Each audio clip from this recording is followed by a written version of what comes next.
All good? All Yep. right. Welcome, everyone. I'd like to call to order the Tuesday, September 15th meeting of the Upper Arlington Board of Education. Mr. Geisfeld, could you please call the roll? Mrs. McKenna, Here. Mrs. Moore, Here. Mrs. Trent, Here. Mr. McKenzie, Here. and Mrs. Drees. Here, thank you. Is there any additions to the agenda? There is an addendum for two items. Item C2, just a change of status. There's a correction to the HR under Michelle St. Jacques. Basically, on the July 28th board meeting, it should be going from 10 months to 10 months versus 10 months to an 11th month position. So that's just a correction we're having you approve. And then the last one is item number 11 under HR. It's an acceptance of a psych intern grant from ODE. It's pretty exciting for us. In the amount of $28,476.19 to be used for costs related to the psych intern, who is Christina Steidel, for fiscal year 21. So this is exciting that we actually have received a grant for ODE, and she is working with our psychologist this year to go ahead and provide some services for us. Oh, So that's that great. money will be used for some benefits and payroll and whatever else we have to cover based on that grant requirement. Oh, that's great news. Congratulations, everyone. With those additions and changes to the agenda, could I have a motion to approve the agenda as changed? I'll So move moved. to, May I have a second? I'll second. Sorry, Lori. It's okay. Mr. McKenzie, Aye. Mrs. Moore, Aye. Mrs. Trent, Aye. Mrs. McKenna, Aye. and Mrs. Drees. Aye, thank you. Now I'd like to have a motion to go into executive session in accordance to the ORC 121.22G1 to consider the employment or dismissal of a public employee, as well as ORC 121.22G3, conference with an attorney for the public body concerning disputes involving the public body that are the subject of pending or imminent court action, and ORC 122.22G4, preparing for bargaining sessions with public employees concerning their compensation or other terms and conditions of their employment. May I have a motion for that? I'll move to do that. Second, please. I'll second. Mr. Geisel, could you call the vote? Mrs. Trent, Aye. Mrs. Moore, Aye. Mrs. McKenna, Aye. Mr. McKenzie, Aye. and Mrs. Drees. Aye, thank you. So we'll leave this Zoom and we'll go into the other Zoom for our executive session, and we'll be back at 6 o'clock. Thank you.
Tell me when we have everyone, Andy. Okay.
There we go.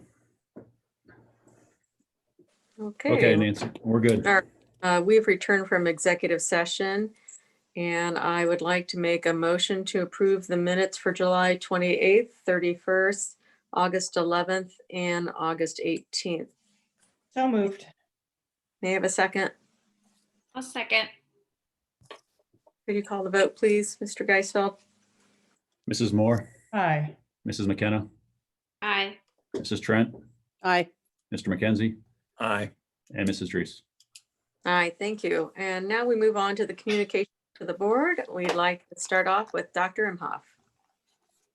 Well, great. Good to see everybody tonight. And we're going to start with some district highlights. So Denise, if you could begin the PowerPoint, that would be great.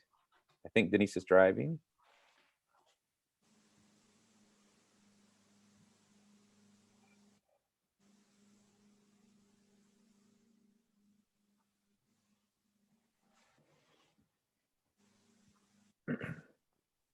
There we go. Okay, as the board knows, we continued on with our transition to hybrid this week. And the last couple of days have been really great because we've had been welcoming our elementary students. So if you'd go to the next slide, we have some great shots of some of our amazing students in the elementary school and some super cool masks, as you'll see there. So I wanted to just share just a slide from each of the schools. The first slide, next slide, if we go, is from Greensview. And so there's a great spot. You see the desk shields in place and the physical distancing. See the hand sanitizer right there as you come in the door. And of course, just the amazing new learning spaces that just are beautiful. And we're really excited about that. The next shot is from Barrington. And again, just it's fun to see students in these learning spaces, and they've just been really responding well to that and been super excited. I was actually just talking to a Barrington parent late yesterday afternoon and talking about just the excitement level of the kids. And so that is really a great. Next shot from Tremont. I love this sign, so wanted you to see that. So. And so that's a shot taken in through one of the open overhead doors. And so again, just wonderful spaces for our kids. And then Wycliffe is next up. So again, you can see with all the flexible furniture, teachers have chosen a lot of different ways to set up classrooms and making sure we had the physical distancing in place. And then our temporary Windermere. We have moved into the old Wycliffe, and our crack operations team brought over the Windermere sign, installed it on the old Wycliffe, as you see in the corner. but they're making that space their own, and it's going to be a great home for our Windermere students for the next year. And so what I want to do now is just walk through in a transition update for you as we move on with our hybrid transition, and where we will be in the full hybrid transition model as per your board resolution beginning next Monday. So I'm going to start with Dr. Hatton having us walk through an update about what's going to be happening in the classrooms. Then Mr. Potts is going to talk about some of the safety considerations that we've been working on. So Dr. Hatton, we're all yours. Good evening. Thank you, Dr. Imhoff, and thank you, Board of Education, for this opportunity. So as you recall, the plan that was approved by the board began back in August 31st. We've had, I think, a really nice cadence to a slow transition into our new spaces and into our spaces in the buildings for this, from leaving enhanced distance learning to our hybrid model. Back during the week of August 31st, some of our special education students began that transition, our students with multiple disabilities, and that has been going very well over the past few weeks. The in-school transition days, as you can see, began yesterday. We are very proud to report that started up, and I'll get into more detail there. But during this week, we've got our elementary students coming into our buildings. Grades 6 and 9 will have their traditional first day just by themselves in those middle schools and at the high school on this Thursday and Friday. And students with IEPs can come in if they so choose to walk their schedule, navigate the building. And then, of course, any students, as we've always done, who are new to the district. On the next slide, you'll see the visual for what this week looks like in the elementary world. Yesterday, we had group 1, cohort 1, A through K, our kindergarten through second graders came in. And today I was able to see, I was at Wycliffe and Windermere this morning for drop off and got to see all those 3rd through 5th graders come in. And they were just so excited to be there and see their spaces and their teachers that they've gotten to know over the past few weeks in enhanced distance learning. Tomorrow for elementary is going to be an independent remote learning day. It's our first day of transitioning to what this remote feel is going to feel like. It also provides us the opportunity to make any adjustments from the last 2 days. You know, we're working through drop off, pickup, lunch, all of those kind of components so that we really make sure we have a very safe transition into our elementary schools. And then this Thursday and Friday, it will be group 2, hybrid group 2 will come in, kindergarten through second grade. Again, kindergarten is coming in at their assigned AM or PM time slot on Thursday. And then on Friday, we've got grades 3 through 5 coming in to the building. On the next slide, it's very similar. It's just that Wycliffe, it's the same all throughout the week. However, they have a little bit different schedule just because they have those 2-3 groupings at Wycliffe Progressive. So their 3rd graders are actually coming in on Monday and Thursday. That's the only difference on this slide, but we thought it was important to clarify that with the board and with the community. And then our middle school and high school students are yesterday and today were engaged in enhanced distance learning. Tomorrow is a remote day. We've got all staff have been reporting K-12 across the district.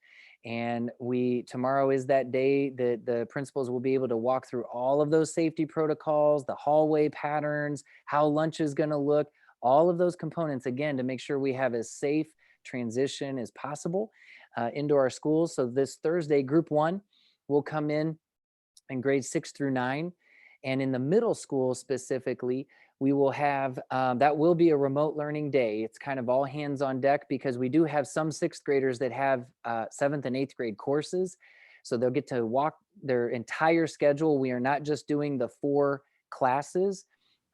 Considering the very low numbers that we have in the building on Thursday and Friday, we felt it was safe to run the entire schedule. So those kiddos can match names and faces and locations at Hastings and Jones and at the high school. And then on Friday, group 2 will come in for grades 6 through 9. And then high school students on these 2 days will just have to be in contact with their teachers. Their teachers this week are letting them know because they're if there are no freshmen in the class, they will very likely be engaged in enhanced distance learning Thursday and Friday. And then, but if there were freshmen, then it'll be a remote learning situation where they're learning independently. So, and again, these are the days that students on IEPs can come in and navigate the building, or any students who are new to the district. I believe I'll be turning it over to Mr. Potts at this time. All right, thank you, Andy. Let me get my video started here. Here we go. All right, so I'm going to be going through for you tonight just various areas of our operations departments. So we'll start with transportation. So we have buses rolling already this week, and then we'll be full board next week. But we're really you use this time, the first couple of days of school, whether it was a normal school year or how like we are this year in hybrid, we're trying to understand our ridership. Who's actually at the bus stop getting on the buses. And so our drivers will take inventory of all those kids that are going to be taking the bus. Masks will be required at our bus stops, for masks on the bus as well for students and drivers and aides on the bus. As weather permits, we'll be driving with our windows open. And then as we get through the first couple days, first week, we'll start assigning seats to the students on the bus. So we know where everyone is sitting as we are transporting to and from school. On the next slide, just talking about in the building in general, our students will be welcome to a whole bunch of new signage throughout the building, whether it's talking about, the cleanliness of washing your hands, wearing your mask, staying 6 feet apart, all those types of signage in all of our buildings, and consistent signage throughout our buildings. No matter which building you're in. As you saw in the picture, we have hand sanitizer stations that will be set up in all the classrooms and entrances to the building. Our custodial routines have been tweaked some so that they're focusing on high traffic, high touch areas throughout the day. All the furniture, as you saw again in the pictures, has been moved to that 6 feet of distancing.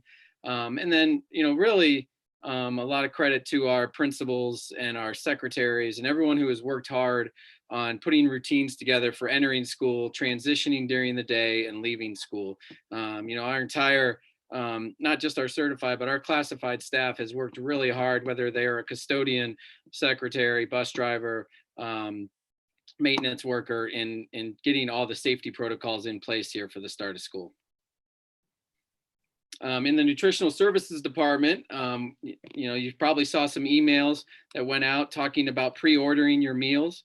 And so all the meals are going to be, pre-ordered and packaged up with everyone's name on it, whoever's ordered those.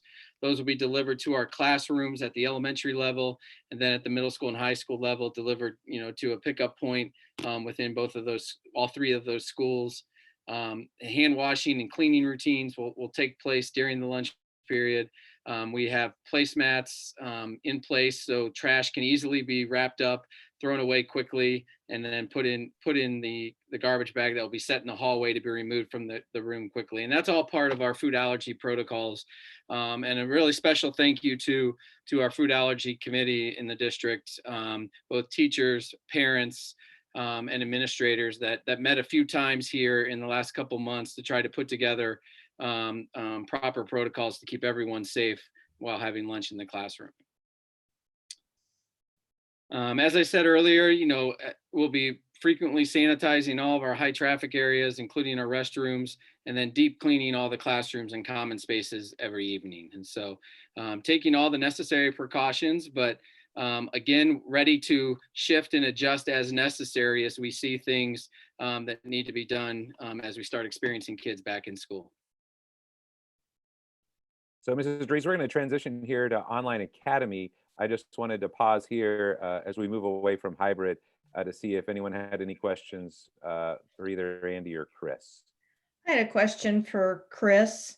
With the Wycliffe Windermere and the busing, can you update us a little bit on how some of those anticipated problems have, what we're doing about that? Well, at Windermere, that starts first every morning. Our buses are dropping off on Cimarron, the Windermere kids. You've kind of had a flip of Windermere kids. If you were a walker to the old Windermere in the past, you're probably a bus rider this year. And if you're a bus rider in the past, you're probably a walker to the current location of Old Wycliffe. And so buses are pulling up on Cimarron, dropping off there. And then for New Wycliffe, that comes a little later, around 9:05, 9:10. Our buses have a new bus loop that is actually on Wycliffe Road that's dropping off there at the front. And then we have a different type of loop for our parents to be dropping off kids there. And so, working through trying to figure out who our ridership is going to be on both those buses. And then, once we have that in place, we'll assign seats and forge ahead. What about in neighborhoods? I know in past, if I saw a child waiting at a corner at a certain time of the morning while I was walking my dog, I would worry that they had missed the bus. What times in neighborhoods should we keep a neighborly eye out? Well, for Windermere, after the buses drop off at the middle school around 7:30, 7:35, they start their elementary routes right away. And so for Windermere, they are getting the kids between that 7:35 and 8 o'clock time frame, and then getting over to Windermere probably by 8:05, around in there. The Wycliffe buses will be rolling just a little later, just kind of an hour later. So those you'll probably see in the neighborhoods from 8:30 to a little after 9 o'clock, transporting kids to Wycliffe. Thank you. Yep. Any other questions? Okay, well, we're excited to have Mr. Pomeroy with us tonight, and I've asked him to give an update on the online academy. Keith, we are all yours. Thank you very much. I guess, Denise, if you'll go to the next slide. Great. We wanted to give you a quick update on where we are with enrollment. We actually just wrapped up our chance for people to enroll in Online Academy as we transition into hybrid. We are now over 900 students in the Online Academy. When you look at that breakdown, it is roughly 400 students at the elementary level and roughly 500 at the secondary level, grades 6 through 12. I wanted to highlight here a really interesting number. Our kindergarten numbers really climbed in that transition. So a lot of kindergarten students being added into the Online Academy as we transition to hybrid. As we transition in, you also know that we are changing platforms as we make this transition away from Acellus for the majority of our courses. We are going to be using two platforms, Accelerate Education, and you'll see that in use for our K-5 students in all of our core areas. We also are going to use Accelerate for some of our global language courses. They actually implement some Middlebury courses, which if you know anything about Middlebury, they are very well known for their global languages. Then also we're going to use those for some of our English and some of our higher end AP science courses. So we're very pleased with what we're seeing within that platform. And then you'll see Edgenuity in use for all of our middle school and the majority of our high school courses. So just know that our teachers have been in training this week. They are working hard to prepare those courses, get them completely set for students to start in those next week. So very pleased to have that moving forward. Also, I want to take a moment to thank, we had a group of parents who spent quite a bit of time looking at all these platforms from a DEI perspective. So they were analyzing different lessons at different levels and looking at 7 different areas within that to analyze DEI. So they gave quite a bit of feedback as we came to these decisions. And Keith, if I could interrupt for just a second. So I know the board has seen this on their agenda, but later on in your agenda, we'll be asking you to take action on the expenditures for both Accelerated Education and Edgenuity. And then we'll be ready to move forward with those soon. So just wanted to mention that. Back to you, Keith. Awesome. So then just as we welcome our students into the Online Academy, those who are joining the Online Academy, We actually ran a welcome webinar last Friday. We also encouraged our parents who are currently in the online academy to attend that as well, because we were talking about our platform changes. Our K-5 students are already with their teachers this week, so they have choice board options, and they are in Zooms this week with their teachers. And then next week, they'll start to implement Accelerate. And our 612 students will be making their transition next Monday on the 21st. So we will, as we get those platforms up and rolling, they'll have their welcome sessions on Monday, and we will get them moving in their new platforms. So we are incredibly excited to have those 900 students up and moving, and we are excited to, all of those teachers have been working incredibly hard, and we're excited to roll out our new platforms next week as well. Thanks a lot, Keith. Any Thank you. questions for Keith? Keith, we added teachers for online due to the increase in numbers. Could you just briefly go over that for the board? Yeah, what we've done actually is we worked hard to look at our existing schedules and look at what we can do within our existing schedules. So those, we have connected teachers to content areas, and those teachers now within their schedule are going to be serving our online academy students. I think that is going to provide a phenomenal support for our kids. So we're really excited to have that connection. Those teachers are actually going to be working through getting their courses set as well, so that everything is matching the order that we want things to be in, and getting everything prepped for kids for next Monday. Great, thanks. Thanks, Mhm. Keith. Any other questions for Keith? All right. Thank you. So, Mrs. Dries, I've asked Dr. Jenny to give us an update on enrollment. We always go over this at the beginning of the year, and I've also asked to give a very important update on our DEI work that the board had directed us to do at your June meeting. So, Dr. Jenny, we are all yours. Good evening, everyone. Well, I am excited to share this information. So at this time last year, we had 6,242 students. Currently, we're at 6,166, so just a 76 net difference. So you can see the breakdown there across elementary, middle, and high school. I think what is really important to share here is what is happening in our kindergarten program. So we had announced that all-day kindergarten would start next school year. So this spring, when we did kindergarten registration, we were up actually as compared to the year before. We registered 466 kindergartners. As all of this evolved with the pandemic, I think families really kind of pressed pause to think about what would be the best case scenario for their children. And so our kindergarten enrollment is actually lower than expected, with a difference of 47 students from where we were at the same time last year. So that has huge implications for us when we think about staffing and classroom spaces for next fall.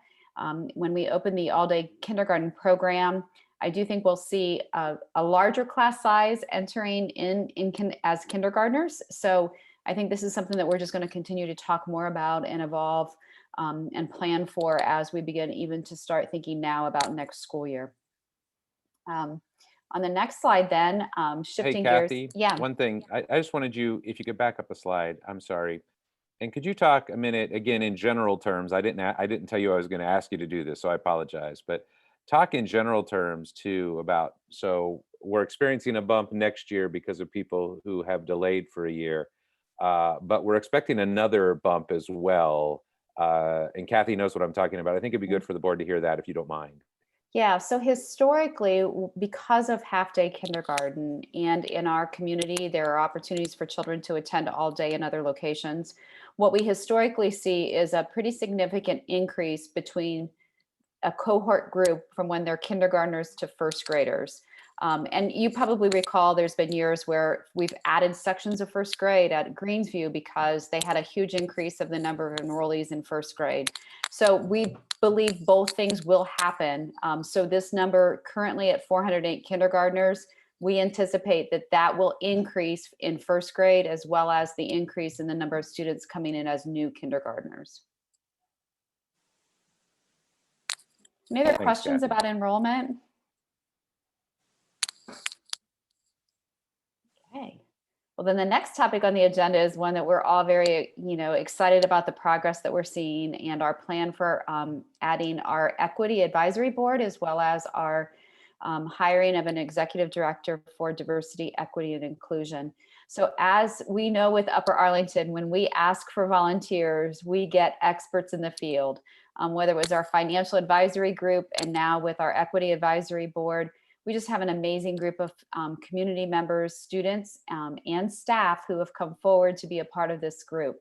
So I'm excited to announce to you that our two co-chairs will be Nye Chancey Hughes, who's a change management specialist, and Parag Pathik, who is an engineer at Cardinal Health. Parag has been working very closely with us already on the hiring of the executive director. So we're excited to just also get Nye involved in that. And we do have to share with you then our list of community members who are joining as part of the representation on the board. And all of the names are listed here. Fatima Bashir, Selah Kramer, Ryan Brownfield, Nadia Kimmel, Lila Conte, Paul Martini, Tom Hawkins, Kathleen McGarvey, and Teresa Cobelt are all going to be our community representatives. And then on our next slide, you will see that we have, oh, hang on, my slide just slipped away from me here.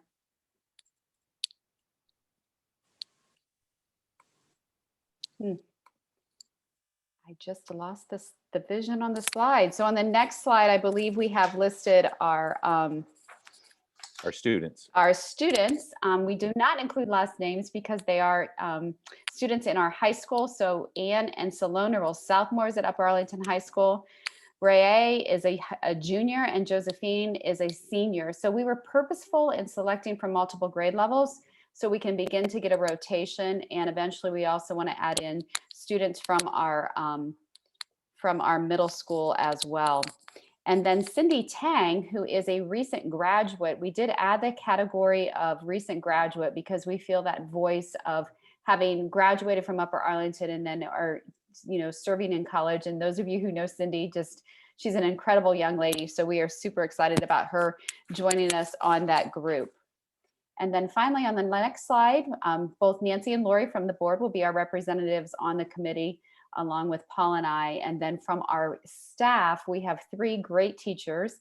Tricia Fellinger is going to represent the high school, Allison Tomlin at the middle school, Lena Taylor at the elementary, and Scott Moon is going to, and there's a mistake on that slide that should say Scott Moon is going to represent our classified staff. Okay. So we'll look forward to welcoming all of those. Both Nye and Parag will be with us at the October board meeting, because at that October board meeting, we are hopeful that we will be able to announce and make a recommendation to you on our new executive director of diversity, equity, and inclusion. We completed the first round of interviews. We, right before we did the screening, we had ended up with 137 applicants for the position.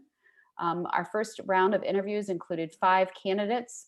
We are going to have the second round of interviews with 3 of those candidates scheduled for next week on the 23rd and 24th. It will be a 3-part interview, so very rigorous for the candidates that are coming back. We are going to ask them to spend about 30 minutes with a group of our students, small group of students, 10 to 12 students, where they will interact and just do a get to know you type of activity. We are asking them to do that in person with mask, 6 feet of social distancing. So we will have, folks there to observe, like Andy and Paul and I. And then the second part of the interview will be a formal interview, typical types of questions. All of the questions that we are using in the interview process are questions that we gathered from our focus groups and surveys.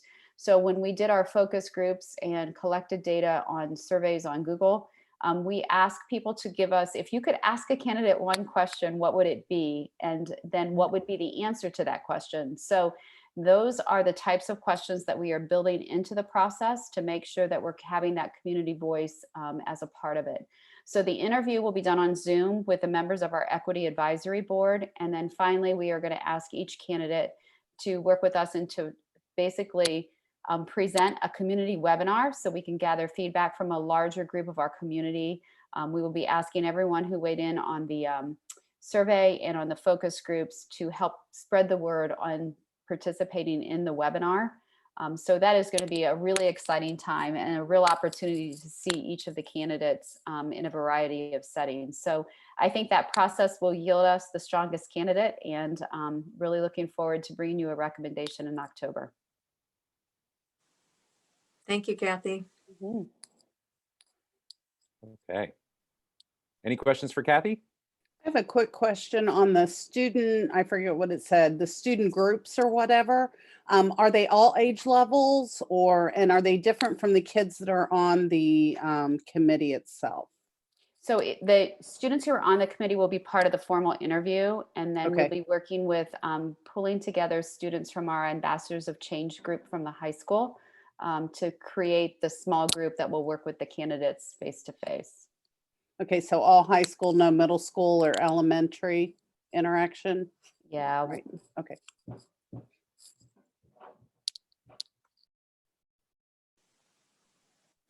Any other Okay. questions? All right. Okay, thanks a lot, Kathy. I wanted to provide the board an update on the Litchford Family Cemetery. I know you've all been following this very closely. And Denise, if you'll go to the next slide. As you all know, and I know many of you were actually out there during this time, so you're going to recognize the picture. The archaeological exploration continued in August, and we had an earlier dig that had not recovered anything. But this period of time, as you know, we did uncover 6 grave shafts and some partial sets of remains and 1 full set of remains. One of the things I wanted to mention on this slide, because I have received a number of questions about this, and it's an excellent question. And quite frankly, a number of folks were concerned because the remains that were found were actually removed. And we're doing DNA testing on those results. And I know the board knows this, but I just wanted to be clear on this.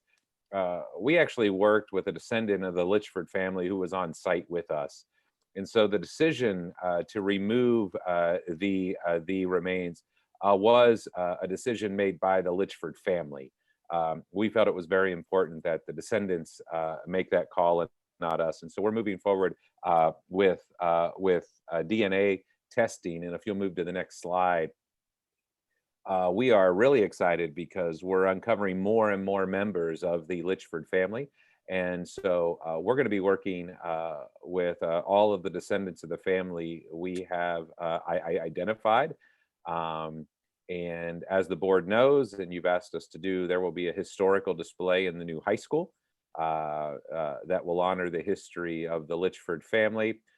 There will also be a marker on the site, which we're working with the Historical Society in UA to mark the site of the cemetery and to make sure that that's a teaching tool as well, and this is not forgotten. Keith Pomeroy is doing an amazing job working on an expansion of our UA local history curriculum to tell the entire story of our area. And we're also working with the descendants again. I know the board, I know this is very important to the board, and we will be identifying a place in the new high school that'll be named for Pleasant Litchford. And we'll be working with the board on that as well as the Litchford family. And so, and I will tell the board, special thanks. Chris has done an amazing amount of work on this. Karen has done an amazing amount of work on this.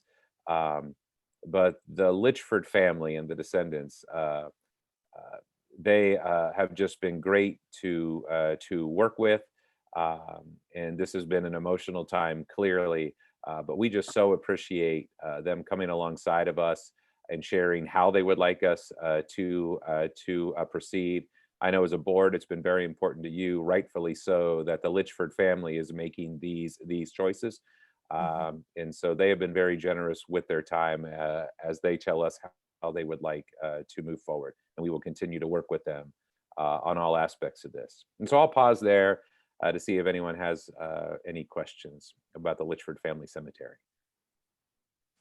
And Paul, just to let our viewers know, we do have a Litchford descendant here in Columbus, Ohio. Is that correct? Multiple, actually. Yeah, multiple. We've been uncovering more and more. So we had a That's meeting great. with a couple and found out that there are even more. And so we're excited. I think some of the descendants are meeting each other for the first time through this. And so it's really fun to see a family starting to come together again. And again, they've been very generous with their time. I think that's amazing, and I'm glad we can fulfill that role for them. Okay. Then I'd like to move forward and give some COVID updates. I'm going to start the next slide, Denise, with the reporting order that came from the state. Just wanted the Board of Education to be clear that families and staff need to notify the district of a positive COVID test. And they will do that through our regular attendance procedures. Within 24 hours of that, and again, all this is in the order, we have to share details of that with families of students who share a classroom space with anyone who's had a positive COVID test, or anyone who is a member or participates in any school activity. In addition to that, if you go to the next slide, Denise, we have to send a school-wide a notification of a positive case. We also have to have a website, which we're going to talk about in just a minute, and that'll be live by the end of this week. That'll track active cases and keep track of those by school.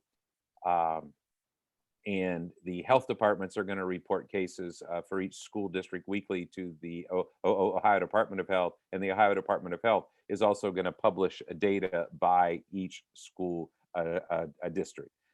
So we had our first notification that had to go out based upon this new order last Friday. And so we certainly would expect more notifications in the future as this is with us. So I would pause there to see if there are questions about the state order and the reporting procedures we are required to follow. Oh, I have a question. Denise, can you sir. go to the first slide on the state reporting order? Yeah, right there. So what does it mean to participate in a school activity? Is that like on the playground, or? No, that's That like you're like a in member gym of a class sports or something like team, that? or you're a member of a club. So let's say, for instance, you're on the swim team and someone on the swim team has a positive test. So then everyone on the swim team is going to be notified of that. Maybe you're in the chess club and a member of the chess club has a positive test. We're going to notify every member of the chess club. So Paul, you'll get a notification, but it'll still be those same requirements that you would have had to have spent more than 15 minutes within 6 feet unmasked as a contact point where you would have to also quarantine. Is that right? Yeah, and so let's walk through that again, Jenny, and I think that's a great point. So if a person has a positive test, they have to isolate, okay? And so if a person has come in contact with a person with a positive test, and what that means is you have been with that person closer than 6 feet for longer than 15 minutes during a day, with or without a mask. So it could have been 5 minutes in the morning and 10 in the afternoon, and you add those together. So it's 15 minutes or more during the day. If you have been with a person 15 minutes or more during the day with or without a mask closer than 6 feet, then you have to quarantine for 14 days. And so again, we will be working with county health officials on all of those measures. So Jenny, that was a great question and a good clarification, because I do think sometimes people have the misunderstanding that, for instance, if there's a positive case on the chess club, that all of a sudden the whole chess club is in quarantine. And that is not how it works. Again, you have to follow the parameters I just outlined. One other clarification, Paul. Mhm. So it's just people that are in the building. So students and staff or whatever. So like right. parents that aren't in the building, that doesn't pertain, right? No, this Okay. does not. No. Now Bus we're going to driver. have, now I should say, we're going to have parents who have a positive test. And I'm sure they're going to let us know, because then their students are going to be on quarantine, Right. you know. So so we will know that there'll be students on quarantine, but that's not a part of the reporting parameters we have to follow for this order. Does that make sense, Lori? Yeah, that Yeah, was my okay. question. Yep. And that could happen to a staff member as well. Mhm. So, okay, we're going to keep moving down to this slide. And so we've been working on a partnership with Ohio State and the College of Public Health, and we are ready to get this up and running. And so we are going to be a part of the CATS system, and that stands for the COVID-19 Analytics and Targeted Surveillance System for Schools. And Denise, if you'll go to the next slide, you'll see we're continuing to partner with Franklin County Public Health and Columbus Public Health, and we're honored to be a part of be one of 3 local schools who are piloting this with Ohio State, us as well as the Dublin and the Hilliard schools. And again, as the board knows, we have had numerous people who have asked when we're going to have local data available. When I say local data, I know we have Franklin County data, but folks have been asking for local data, meaning our attendance boundaries for the Upper Arlington schools. And so this partnership with the College of Public Health at Ohio State is going to allow us to have that local data. And I want to thank Dr. Hyder, who is leading this project. He has an amazing team, and we are fortunate to be working with Dr. Hyder and his team on this work. We'll go to the next slide. Wanted to just talk a little bit about the types of data that we're going to have as a part of this system. And so you can see in the first area there, for COVID-19 case counts and rates, we're going to have that by our county, which we have now. We're going to have it by our district attendance zone. And we're even going to be able to take it down to our building attendance zones. So what are the case counts within the Hastings area or the Jones area or Barrington or Windermere area? And so we're going to be able to look at the data on a much more granular area, looking at by age, and obviously a congregate setting. We always pull those numbers out, and looking at the school specific numbers, those who either, as Lori was just saying, either work at the schools or attend the schools. So that's that first category of data, with which the team at Ohio State is going to be receiving on a daily basis from our state and county health officials. Now, the next area, we're going to be working with Ohio State on this. And so what we're doing, and again, all student names are taken off of all of this. So there are no names that are associated with any of this data. So privacy is very strictly adhered to. But we're downloading all of our absences from last year for both staff and students, so that the team at Ohio State has a historical perspective. And then our absences from both students and staff are going to be downloaded, again, without names, to Ohio State on a daily basis. So we'll also be able to track those items. And we're also going to be tracking our student nurse visits, and we're meeting with our amazing team of student nurses tomorrow morning, in fact, and we'll be walking through some of these items there, because they really want to provide specific data in a tracking system that really gives us a sense of where is the data and where is the data moving. So we have the best possible data in order to make our decisions moving forward. If you go to the next slide. And so you can just see some of the things, again, this is just another way to look at it, that they're going to be measuring for us and providing to us. And we will be providing much of this data, again, on our dashboard, which is going to go live at the end of the week. Now, I mentioned earlier that the state order calls for a dashboard, which is just the number of cases in the district and broken down by building. we are going way above and beyond that due to this partnership with Ohio State and our part and our participation in this CAT system. And so we'll be excited again to have the beginning parts of that data up and running by Friday, and we will continue to build on that data set moving forward. So going to the next slide, just wanted to give you a sample.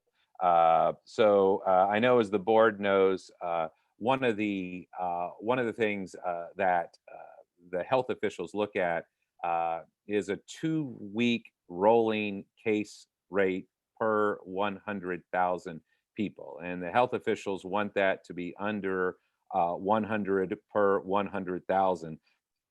And this is a graph that this is actually UA data. Again, I'm not talking about students or staff in our school. When I say UA data right now, this is COVID case counts within the boundaries of our school. And so you can just see that graph there. And we will be getting updates on this on a weekly basis. And the goal is to get below the red line and then to get down to that yellow line, obviously, would be even better. And so right now, and again, this is based upon a meeting with Franklin County Public Health this morning, they are telling us we're seeing a slight uptick at the county level. And they believe it's tied to Labor Day weekend, and they're continuing to watch what happened over Labor Day weekend closely, because as you all know, we saw spikes after Memorial Day weekend and July 4th weekend, and health officials are wondering if we're going to see a spike again after Labor Day. Again, hoping we are not, but we'll be watching that closely.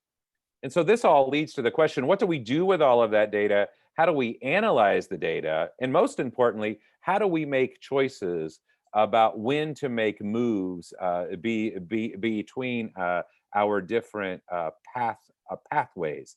And so that is a critical question. And so what I am really excited to announce tonight, if you go to the next slide, is the formation of a medical advisory team. And so we are putting together a small team of physicians who are living COVID every day. These are folks who are dealing with this on a daily basis. 2 of them are residents of the school district, but all 4 have volunteered to come alongside of us. And then again, Dr. Hyder from Ohio State is going to be the data advisor as a part of the CAT system. So we're going to be meeting with this team of folks on a regular basis. And when I say we, that'll include the president of the board and the vice president of the board. We will be looking at the data, and the data will be on the dashboard. But we will be working with them as I make recommendations to our board about movements that the board should consider. And as the board makes any choices about whether to move between delivery models, we're going to have great data and an amazing team of experts to advise us. Obviously, we will continue to have our excellent partnerships with Franklin County Public Health and Columbus Public Health as well. But I'm really excited that these folks have volunteered to come alongside of us and offer their expertise as we determine when and how to move between levels. And I think all the board members know it's been a very common question, How do we know when to move? And some folks are wanting us to move one way and some the other way, but it's a very common question. What are the benchmarks and how are we going to make those choices? So I think bringing on all of this local data and this team of experts is going to make that process very, very transparent. And I think it'll make sure that we're basing these decisions on the best possible data and the best possible science. And so I'm going to pause there for questions from any members of the Board of Education. Well, I can just say I'm really excited for this, Paul, and thank you for getting our experts in place. That was a big task, and I know it's going to be a big task going forward, but we are all anxious for school to return.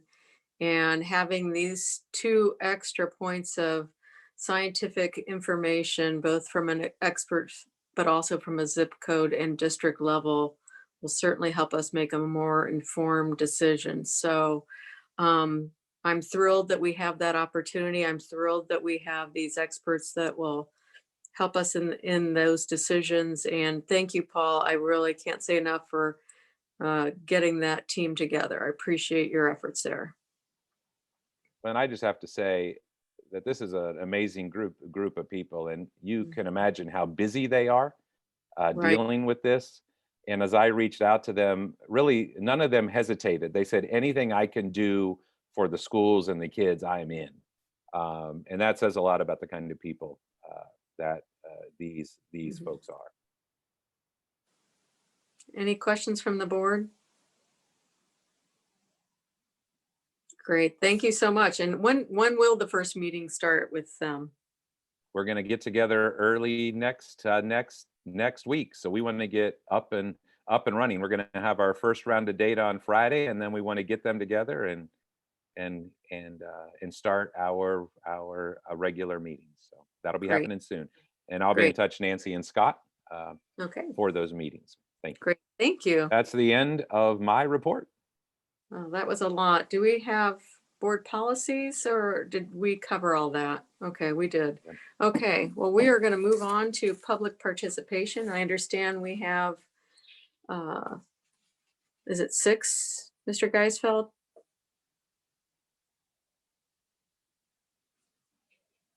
Yes, we have 6. Okay, so I'll read through the instructions and we'll get started. Each person who is registered for public participation will have up to 5 minutes to address the board. Mr. Geisfeld will give each person a 1-minute warning. We will start by asking you to state your name and your address for the record. During public participation, each member of the public should direct their comments to the board as a whole. Consistent with our policy, this is not a time to question individual board members nor district employees. I want to remind everyone that state and federal student privacy laws prevent the district from disclosing information related to any student, and you will not be permitted to discuss individual students during the public participation. Also, please know this is a time for the board to hear your thoughts, ideas, and concerns. We will not have a response for you during the meeting, but rather we will direct the appropriate staff member to contact you soon after our board meeting. We may start public participation. Thank you. Great. Our first participant is Mr. Robert Bauer. Hello, my name is Bob Bauer. I live on Lane Avenue. I'm a 1969 graduate of Upper Arlington. I had 3 daughters graduate from Upper Arlington, and right now 3 of my grandkids attend UA schools. So we are quite fond of the UA school system. Kim Shoemaker-Starr has told me that you have collectively been very supportive, and especially Dr. Ennemhoff, of the curricula initiatives and the board's intimate knowledge of Pleasant Litchford. My purpose is to demonstrate that many schools honor their forefathers and their founders, and I would encourage the UA board and the council to make a similar major statement about our ancestors, our heritage, and particularly Pleasant Litchford, I'm sorry. I know you are intimately knowledgeable about Pleasant. Kim has told me that.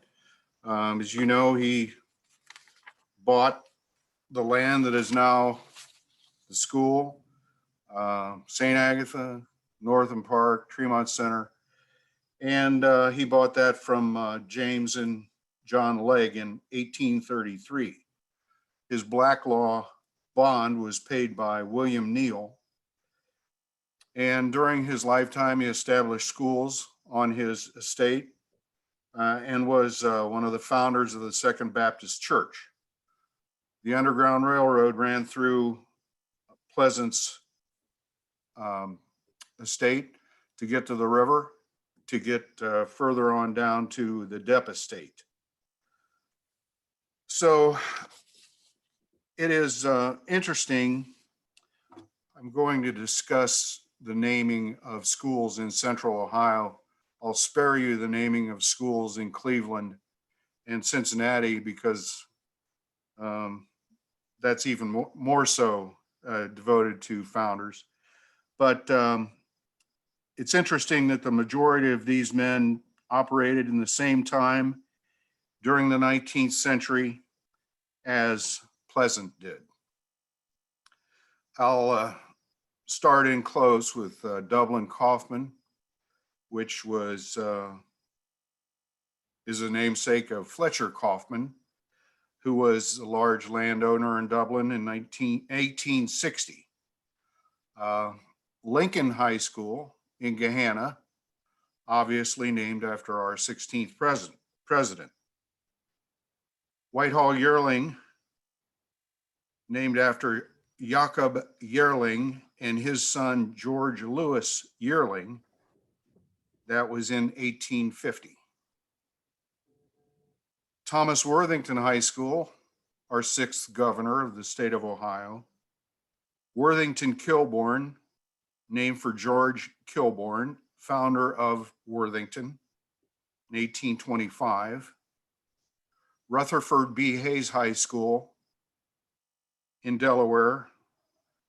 William K. Willis, Scioto River High School. That is the juvenile detention facility for Delaware County. That is their high school. It's unfortunately been closed for 2 years. Jonathan Alder is listed as the first white settler in Madison County, 1846. Mr. Bauer, you have 1 minute left for the board. Okay, thank you.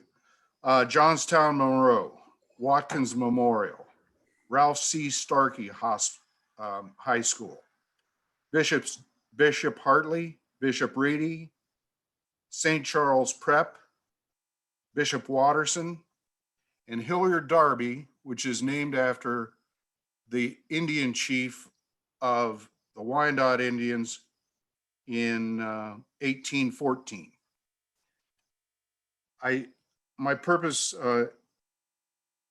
again, is to encourage the UA board and council to make a major statement about our wonderful historical heroes. Thank you very much. Thank you. Okay.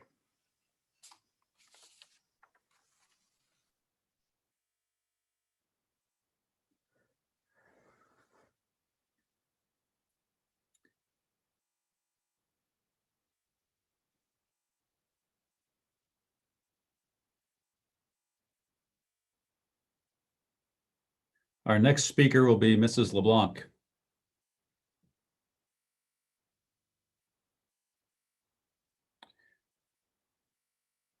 Are you there, Mrs. LeBlanc?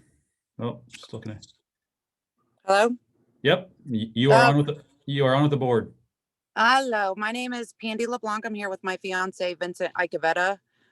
We live at 2740 East Cleft Drive in Upper Arlington. We are new to the school district. We have 3 daughters attending, 2 at Jones, 1 at Tremont. We are attending because we recently did a tour of Tremont because of being new to the district and our 2nd grader. And we noticed that there are gender neutral school or bathrooms, which concerns me, especially with my middle schoolers and soon to be high schoolers, because the principal told us this was also happening in the middle school and high school. We were wondering if there are any non-gender neutral bathrooms. Are there just boy bathrooms and girl bathrooms? Are there all gender neutral? Because that concerns us a lot, especially my second grader going in a bathroom with boys and girls. She'll feel uncomfortable. And my middle schooler is feeling completely uncomfortable going into a bathroom where there are boys and girls going to be in there. Go ahead. And the bathrooms in Tremont Elementary are set up horribly for a gender neutral bathroom. The principal told me it was federally mandated to have them go to the bathroom together now. And it's unacceptable for my 7-year-old to feel uncomfortable to go into a bathroom. And we were just wondering if there is anything that's going to be done about it, or, I mean, is there other places? Is she going to be made to use this bathroom, or can she go on her own to the other bathroom? We don't have a problem with gender neutral bathrooms, but the way he explained it is the class will be ushered in there together to the gender neutral bathrooms with the class, and that nobody would be back in there. The bathrooms are off the main hallway, down another in a little room where the urinals and everything used to be, with 6 locked doors with no supervision. So if my little girl is walking down the hallway, she doesn't know if there's 6 boys in that bathroom or 1 girl. It could be 6 boys in there, and she would be walking into an unknown situation. It's really concerning. I do not want her to use those bathrooms. That's our biggest concern and our only concern that we wanted to bring up and see if we could get any answers tonight about it, or see where we can go.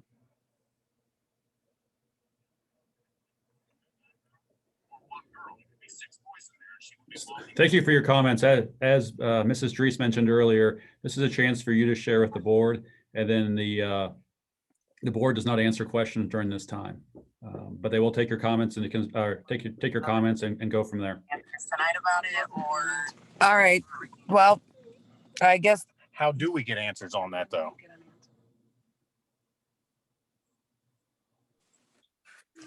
We will have a appropriate staff member get back with you, Mr. LeBlanc, and your wife, and we'll respond to your comments at a later point after this meeting.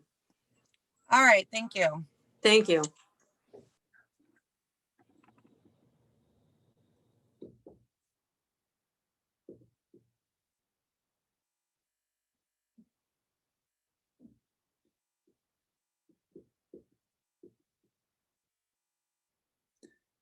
Next, we have Mrs. Poltz. Mrs. Poltz, you are muted at the moment. Okay. Hi, my name is Kathy Poltz. Can you hear me now? Yes. My address is 1320 Castleton Road North. And today I would also like to talk about the unisex bathrooms in the new schools. I appreciate that I had the opportunity to talk to Paul about the new bathrooms, but I am not convinced this is best for our students. After seeing the videos of the new elementary schools, I noticed that the bathrooms are open to the hallway. There is no privacy. The stalls have floor-to-ceiling doors with pictures of a male and a female on them, and on the opposite side of the stalls are the sink and the mirror. There are no longer girl bathrooms, boy bathrooms, and family bathrooms. Why are we changing something that has worked for all of our children? As someone who worked on the levy and participated on the high school building committee, I was surprised to see this change in the schools. I never once heard unisex restrooms discussed. I am shocked that the community was not informed of this drastic change. Why? That is the basic question. The district prides itself on transparency. This is not transparent. If the board and the administration had valid reasons and felt this was wonderful for our schools, why was it not touted in the emails and videos about the new construction? I have 2 main concerns: the sharing of the bathroom area between the boys and the girls, and the full-length doors in the stalls. The school board and the administration have lectured the community for the past 2 years that we need training to be empathetic because somehow none of us are. Yet you have created a situation where every child will feel some anxiety about using the bathrooms. Where is the empathy? As a former elementary school teacher, I know that many students have anxiety about public restrooms. It has now been compounded. What 1st grade girl wants to go into a bathroom area with a 5th grade boy? What fifth grade girl wants to walk into a bathroom area with her boy classmate? The hygiene. What girl wants to go into a stall after a boy uses it? There's nothing sanitary about this situation. It is not hygienic to lift and lower lids. There is no privacy. As you walk out of the stall to wash your hands or look in the mirror to check things, everyone in the hallway can see you. I have never been in a public building with restrooms like this. And I was flabbergasted to see full-length doors. Children can get stuck in a stall. Both my girls have had to crawl under the stalls at Greensview because the doors don't open. It happens. What if a child needs help? What if they pass out? No one can look under the door to see. What if a child forces another child into the stall and locks the door? What if two high school students choose to be locked in the stall together for other reasons because no one can see them? And how is it monitored? The teachers have enough to do. No bathroom is perfect. Kids can do bad things with a regular bathroom stall, but this full-length door just leads to more opportunities to do things in secret. If this new bathroom style is so ideal and necessary, why is it not utilized throughout the new high school? The academic wing has unisex bathrooms, but the gym and auditorium areas where adults come to musicals and games have men's and women's bathrooms. Why? I'd wager a guess it's because the adults would not put up with it, and the district knows that. The students don't have that choice or power. Where was the community input? It seems as if this were approved behind closed doors. I'm extremely disappointed with the school board. Your job is to represent the community and its children. We have these beautiful new buildings, and UA decided to experiment with a new style of bathroom without the knowledge or approval of the families. I would like to know which board members voted for this. I would like a copy of the minutes from that board meeting emailed to me. And I thank you for your time.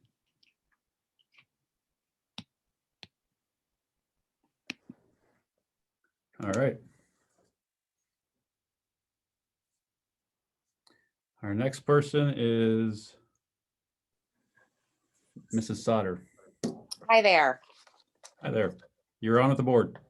Okay, Stacy Sauter, Kenbrook Common Street.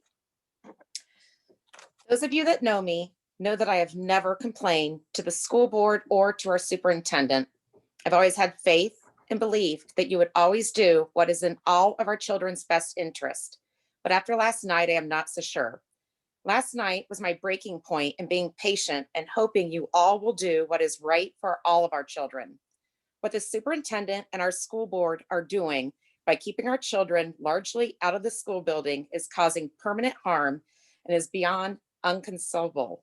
I want to give you a real life example, but in my discussions, this is far more than norm than the exception.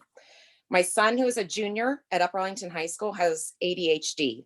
Before COVID, his ADHD medication was working well and he could stay focused and learn. He regularly attended office hours and used his LC study hall to get further assistance when needed. After COVID and online learning began, we had to increase his medication because he was having difficulty focusing in front of a computer screen all day, and it was making it difficult for him to learn. After COVID, office hours stopped, and there has been no in-person study hall to get the help he needs. Last night, he came downstairs frustrated. He said he thinks he needs his ADHD medication increased again. He is having difficulty staying focused, and because of this, he cannot retain what is needed to learn and be successful. I have done everything I can think of to support my son. I have hired a chemistry tutor, an algebra tutor, and I have been in contact with his teachers, but I draw the line at having to increase his medication once again. Increasing his medication is not the answer. I need you all to acknowledge, to see that this is wrong and that this form of learning is failing my child, and I am sure many others. You need to know the permanent, irreparable harm your actions are causing my son and many, many other children in this school district. Even the lead pediatrician at Nationwide Children's Hospital has informed you all of the severe harm that will occur by preventing these kids from coming back to school on a full-time basis. And she is 100% comfortable with the proposed safety protocols. Why are you ignoring the opinions of the medical experts? And why are you not taking immediate action in the face of all the examples you're hearing about the catastrophic harm to these kids that they may never recover from. Your job is to ensure that the children receive an extraordinary education, and you are failing miserably. You have been elected to serve the best interest of all students.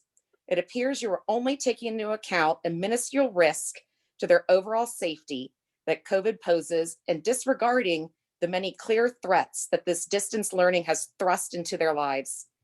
Thousands of doctors have been very clear that children in school is best for their overall well-being, even with COVID as a factor, and certainly with all the precautions that have been put in place in the school buildings. Enough is enough. This is not working, and our kids are paying the price. I am begging you to do the job you've been elected to do and to get our kids in school 5 days a week. Thank you.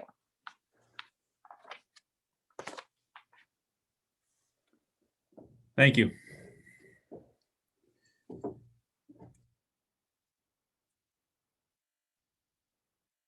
Let me just verify. I think that may be it.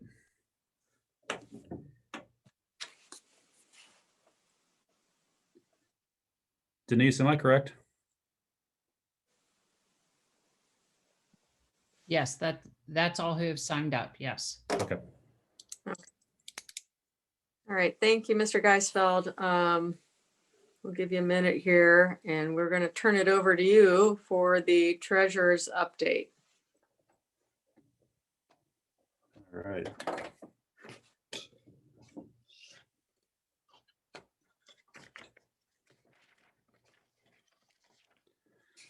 Okay, so let's review where we are with 2 months into the school year. Based on the financials you have in your packet, you will see that we are $1.7 million better than where we expected so far this year. Why is that?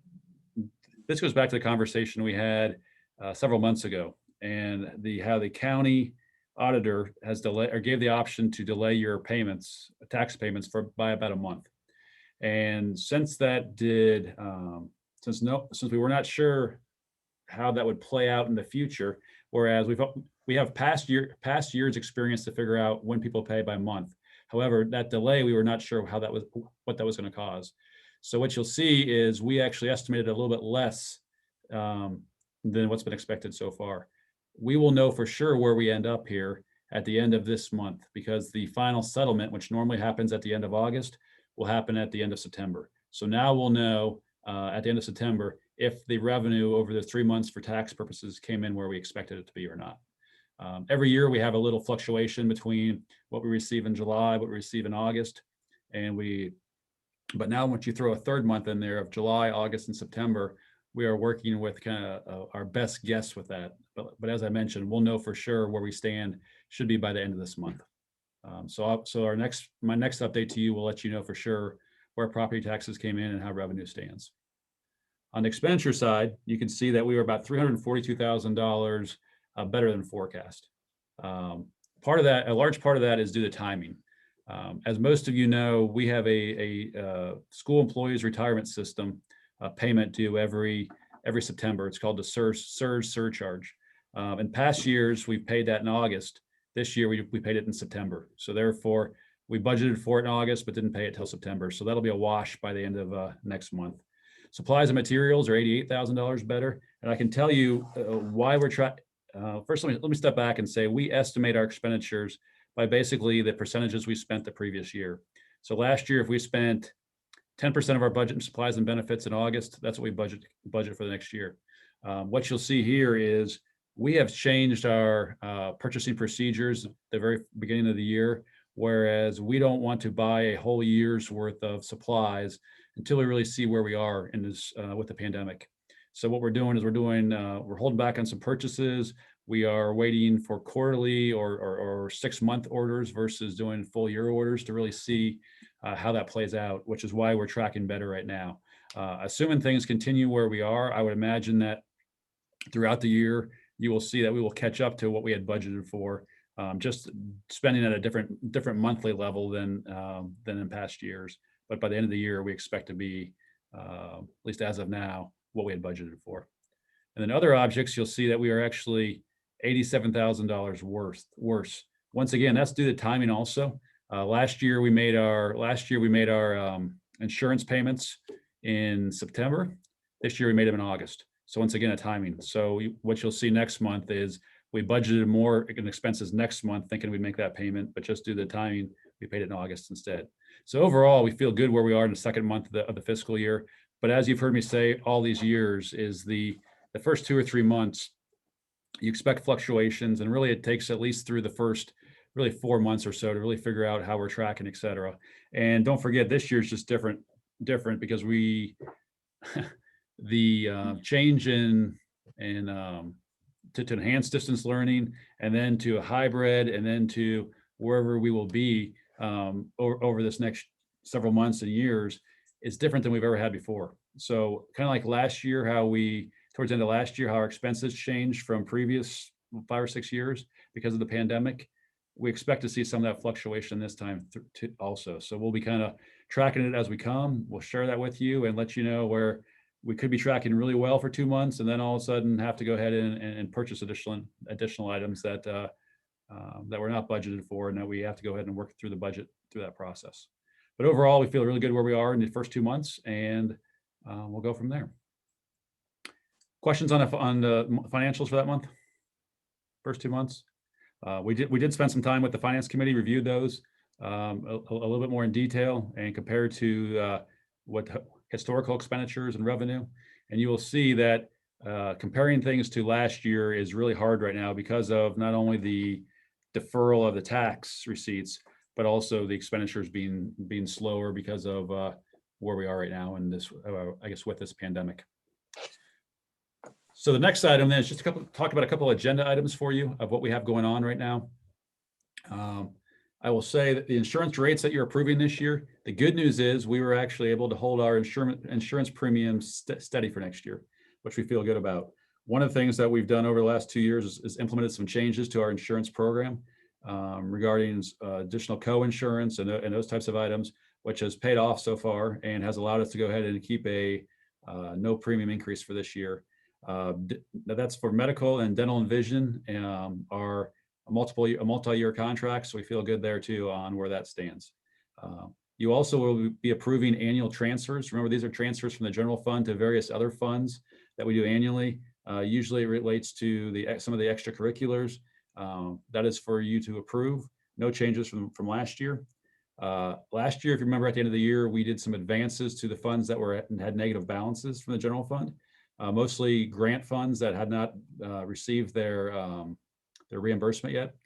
So a lot of those reimbursements have been received, so we will be returning the advances from prior year back into the general fund. Instructional fees, you'll see there's what we've done this year is when it comes to fees, period, student fees, we have held off on including those fees until now, just to really see the transition and to really see what students are using and how we're getting supplies to our students. In front of you, there's about 5 instructional fees to approve. We've just started collecting now our athletic fee with $100 for high school sports and the $75 for middle school sports. Now that we're halfway through the season, we felt that was a time to collect, and therefore that'll eliminate any kind of necessary refund should something happen, since we already are halfway through the season. You will also see there's 3 fees in there. There's 2 for French or middle school French workbooks and middle school German workbooks. Those are workbooks that have already been purchased, and most 7th grade students have picked those up through their pickup in earlier this month when they went to the schools and grabbed their books, etc. So those are being used. So those are why we're going to go ahead and process those fees.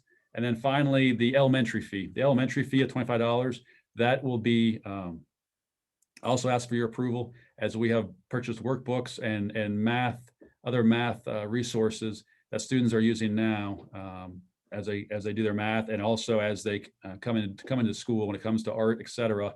We've had to purchase much more individual paintbrushes, etc. So students aren't sharing the same types of supplies as they would have done in the past. Next month, we will bring to you the course fees for the high school regarding the science and art. We've asked that the teachers and administrators of those buildings really review those fees from where they were originally established back in May, just to really see what has changed and what will they need to use when it comes to those classes for high school. And then finally, Dr. Emhoff already mentioned the quotes are really the quotes we're asking you to approve for the online resources that we'll be purchasing here in the next day or two, assuming the board is okay with those purchases.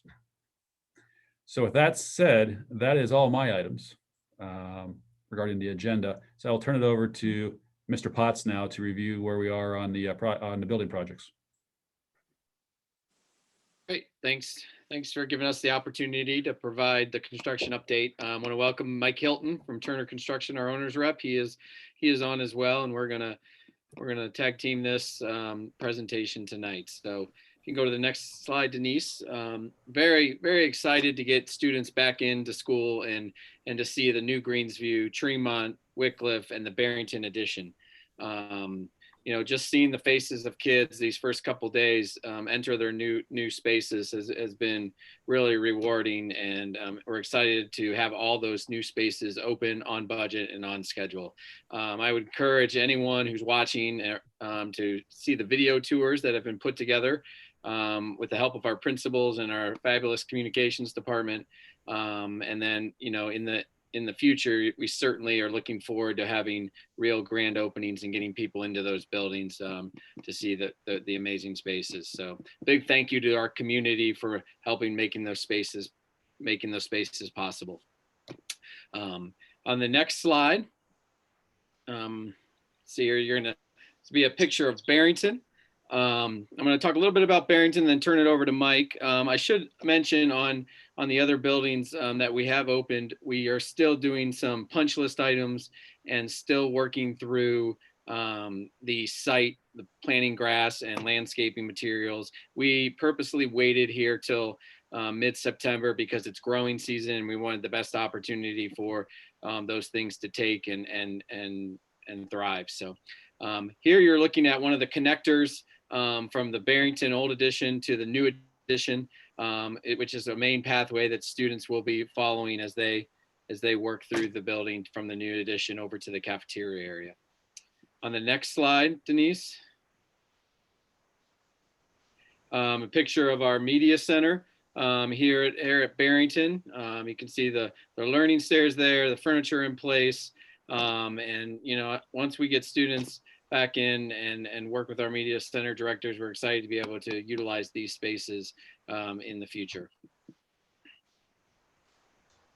Next slide, please. Another picture of learning commons and classrooms areas at Barrington. So you can see our teachers have spent a lot of time getting set up, getting moved in. And again, just excited to welcome students back to use these amazing spaces. I'm going to turn it over to Mike here, but before I do, I'm going to mention that we are continuing to work on the interior courtyard between the old building and the new building at Barrington. We expect that to be finished up here, you know, by the beginning of October, and hopefully start to utilize that courtyard space with our students as well.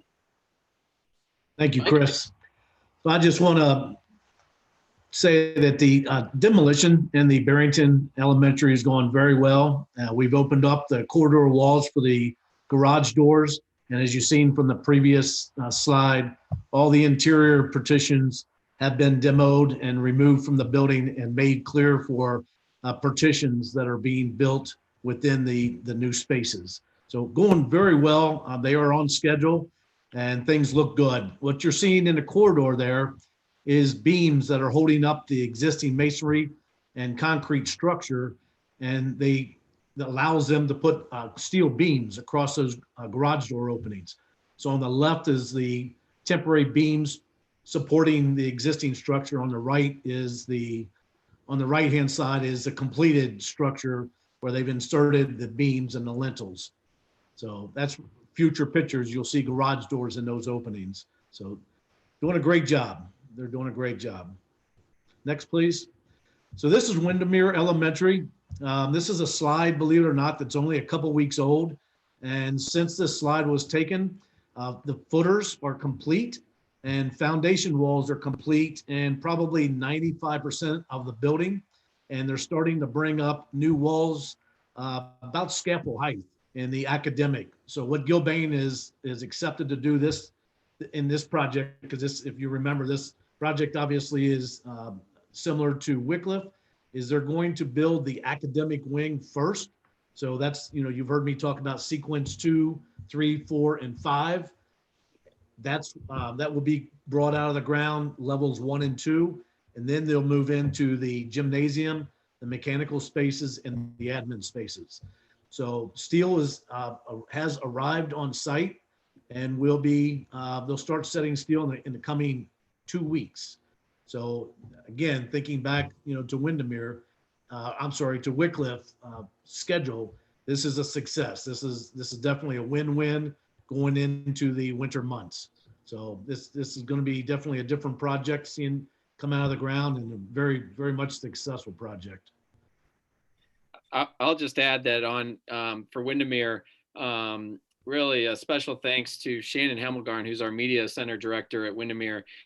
She's doing a weekly construction update with the students of Windermere called Wake Up Windermere as part of their morning announcements. And the superintendent and folks at Gilbane are taking place of it. And so while they're getting to see some neat photos of how Windermere is progressing, they're also learning about construction as our Gilbane folks are explaining the construction process each week to the students. And a really fun part of it is Mrs. Hemmelgarn is having students ask questions to the Gilbane folks about the building and what they're doing. And it's fun to watch and to hear the kids' interest in the construction. So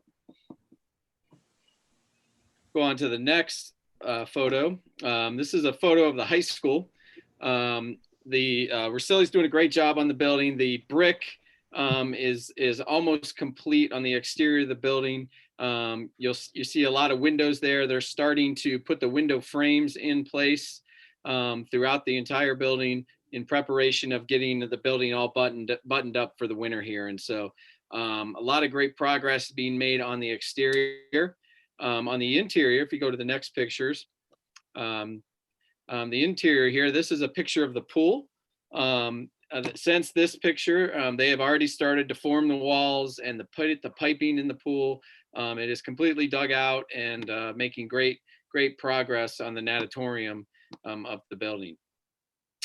Next photo is a picture of the gymnasium. And in the gymnasium there, they have just last week poured the entire concrete floor of the main gym. Started at 5 a.m., 47 concrete trucks, completing by 10 p.m. that night. And so special thanks really to our neighbors for being patient. We notified them that this was going to be happening all day, but the entire floor has been poured, and now that is curing in preparation for the next steps within that facility. The next picture, we'll move over to the academic wing, which is making great progress on all 3 floors. You see the HVAC in the ceiling there, the sprinkler piping, all the rough-ins are complete. We're starting to see the drywall go up and each space actually take shape. So you see a future garage door there in that picture, but a lot of progress within the academic portion of the building throughout the 1st, 2nd, and 3rd floors. And that is our construction update for this month. I think Mike and I would take any questions if you have any. Are we on schedule? We are on schedule. ma'am, We're we are. doing really well. Well, thank you so much. You know, Chris, it was so nice to see those videos of the kids going into the school this morning, or that was yesterday. And I so enjoy touring the new schools. Just want to commend everyone for getting it done on time. And I can't wait for the remaining schools to get finished. So thank you so much for your work this summer. That was a big job. Thank you. Very welcome. Thank you, Mike. It was nice to have you again, Mike. It was good to hear from you Yeah, I again. missed you guys. Glad to be Yeah, we back. missed you too.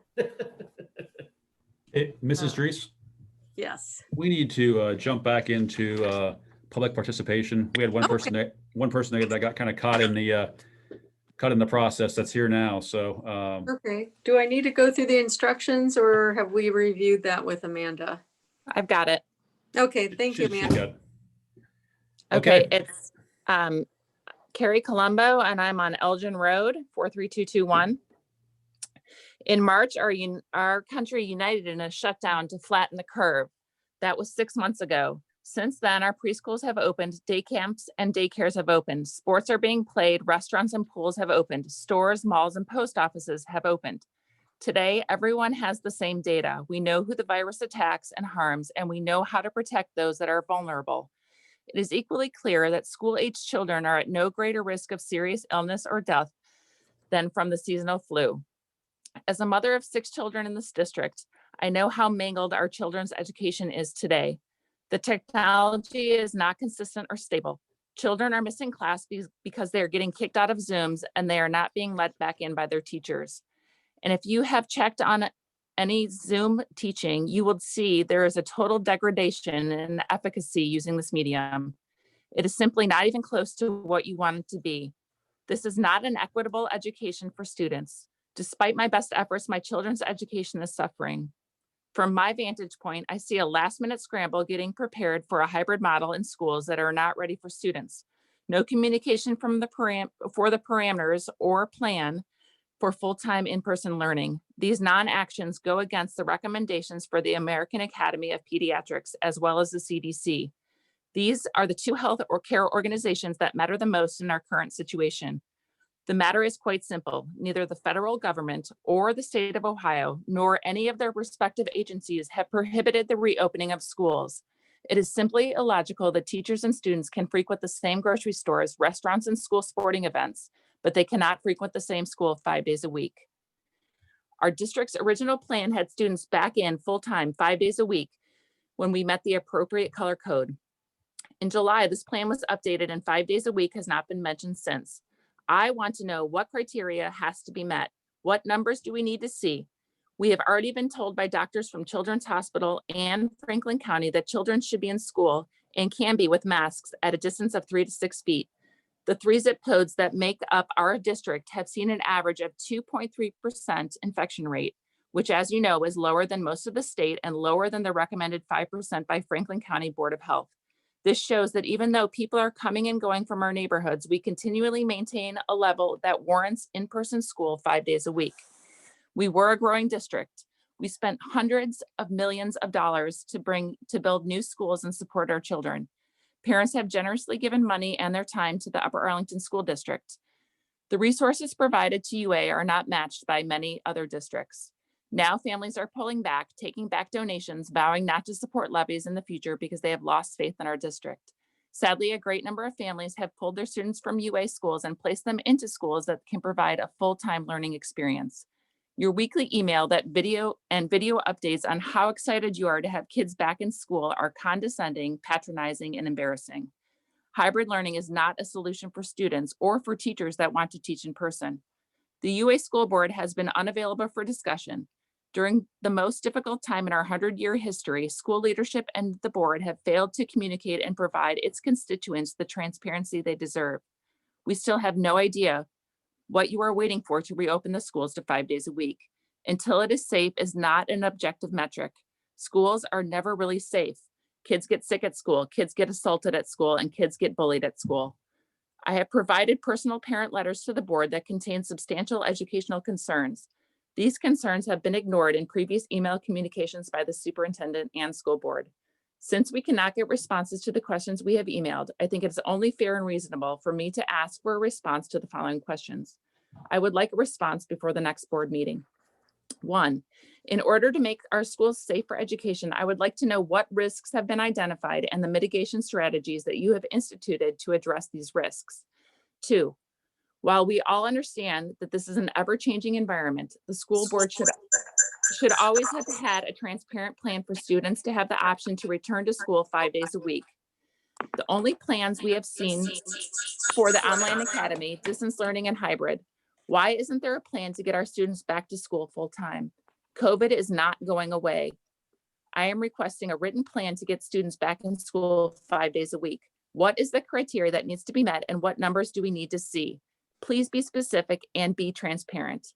My final statement, school is the essential business of childhood. Teachers are essential workers. You are the stewards of our children's education. In-person school is the most important act that we can take to protect the health, safety, and social, emotional well-being of our children. Give us the option of going to school 5 days a week. Upper Arlington is better than this. Thank you. Great. Thank you for your comments. Okay, Mr. Geisel, is there any other public participation? There is not. Okay, we will move on to the agenda. May I have a motion to approve the agenda items for actions 8A through D? May I have a motion, please? I'll make that motion. May I have a second? I'll second. Mr. Geisel, could you call the vote, please? Sure. Mrs. McKenna, Aye. Mr. McKenzie, Aye. Mrs. Trent, Aye. Mrs. Moore, Aye. and Mrs. Drees. Aye, thank you. Now I'd like a motion to approve the resolution under 9.1 for approving the owner's contingency for phase 1 of the facilities master plan. It's under exhibit 9-1. May I have a motion, please? So moved. I'll second that. Is there any discussion or questions on that resolution? Mrs. Moore, Aye. Mrs. Trent, Aye. Mrs. McKenna, Aye. Mr. McKenzie, Aye. Mrs. Drees. Aye, thank you. Is there any other business to attend to? None. Okay, may I have a motion to adjourn? So moved. May I have a second? I'll second. Mr. McKenzie, Aye. Mrs. Trent, Aye. Mrs. McKenna, Aye. Mrs. Moore, Aye. and Mrs. Drees. Hi, thank you. Thank you for a great meeting and go Bears. Have a great week. We will see you next time. Bye-bye.